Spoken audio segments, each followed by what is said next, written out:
continuing a free clinic service at the National Soccer Stadium in Port-au-Prince.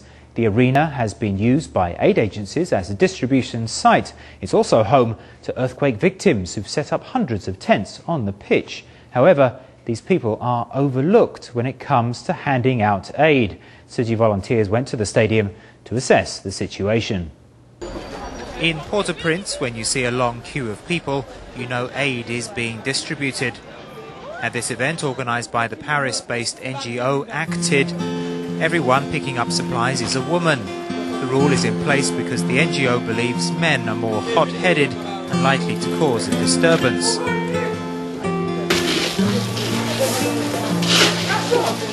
Kidney beans and corn flour are dished out on site. When bags of sugar and cooking oil are added, the women say the food supplies are heavy, but the happy expressions on their faces show how pleased they are. Unfortunately, people taking shelter here at the tent camp at the National Soccer Stadium cannot see or eat this international aid. Furthermore, during each distribution, the stadium residents are put under curfew. The manager of the tent camp, Ben Constant, says most charity organisations that use the soccer stadium to distribute aid focus on marginalised victims or residents of hillside areas. But these people, holed up in the city centre near the presidential palace, are somehow overlooked. Inside the soccer stadium alone there are 350 tents and another 1,500 in the vicinity, which shelter around 8,000 disaster victims.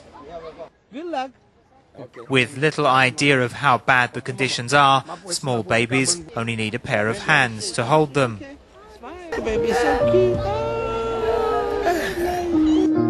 Yet through the holes of the canvas, there is also a sense of hopelessness.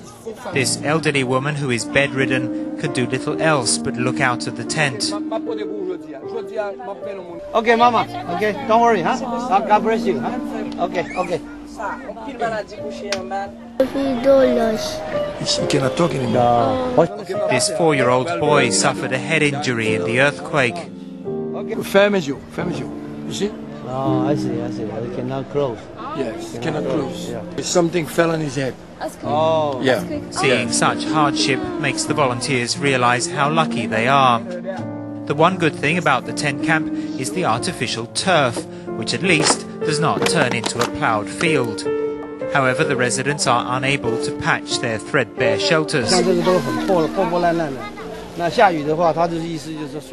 These are full of holes. When it rains, they say the water comes in.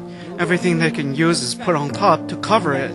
This one is the same, so they desperately need tarpaulin sheets. The Tzu Chi relief team cannot reach every family, but the volunteers know these people need help. In response, Tzu Chi plans to organise aid distributions and free clinics here, so the tent camp residents will no longer be marginalised. After the Tzu Chi team completed their tour of the Port-au-Prince Soccer Stadium, the volunteers immediately moved into action. By the afternoon, medical doctors had arrived and a free clinic station had been set up. The clinic is only the first step, as volunteers also plan to build a temporary classroom outside the arena. The kick-off of the aid relief effort at the stadium comes between distributions to some 360 households at the Family of God orphanage on Saturday, March 6th, and 1,200 households at the Croix de Mission Church on Tuesday, March 9th. Tout le monde qui sorti comme un bon malade, rivé, joindre médecin yo vinn bon service là. Seeing a need, Tzu Chi set up a clinic station in Haiti's National Soccer Stadium. Our blood is all red. Our blood is all red. Tout sang nous rouge. That's why we should love each other. Saying a prayer for Haiti, Christian victims and Buddhist volunteers joined together in a display of interfaith unity.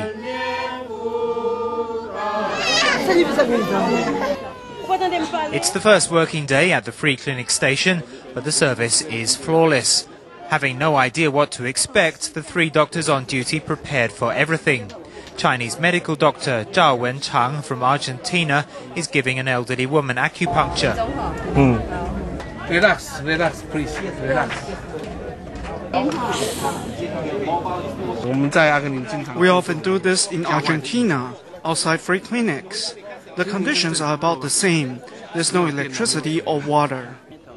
Dr. Dong Mingzhe from the United States is dealing with a worried mother who gave birth to a baby boy on the street 8 days ago. What is the problem? Diarrhea. The baby has diarrhea. Oh. Tell her that's okay. I'm going to give you some vitamins. So you take it. So you got vitamin too. Spend 1 hour at the free clinic and you see a condensed picture of human life flashing before your eyes as doctors comfort and treat the young and old alike. This thin woman seems to be very weak. Her husband says his 26-year-old wife contracted AIDS a year ago. He brought her here looking for a faint hope. It's obvious he loves his wife, but when volunteers measure her blood pressure,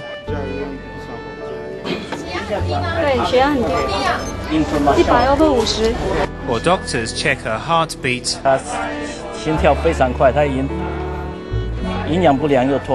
they realized little can be done. In Haiti, AIDS is rampant. So when the free clinic team moved into the tent camp, medical volunteers made sure they were prepared. But if the doctors had not come, this woman would never have found out that her daughter has bronchitis.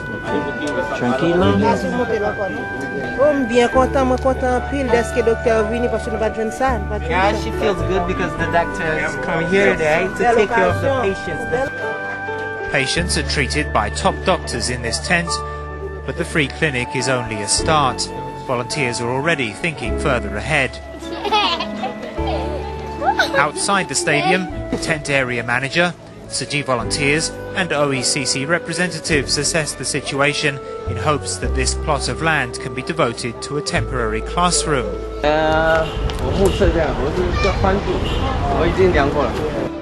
What started with a visit to the soccer stadium ended with a rapid mobilization of the Tzu team, all within a day. All in all, it was a fruitful meeting between volunteers and tent dwellers.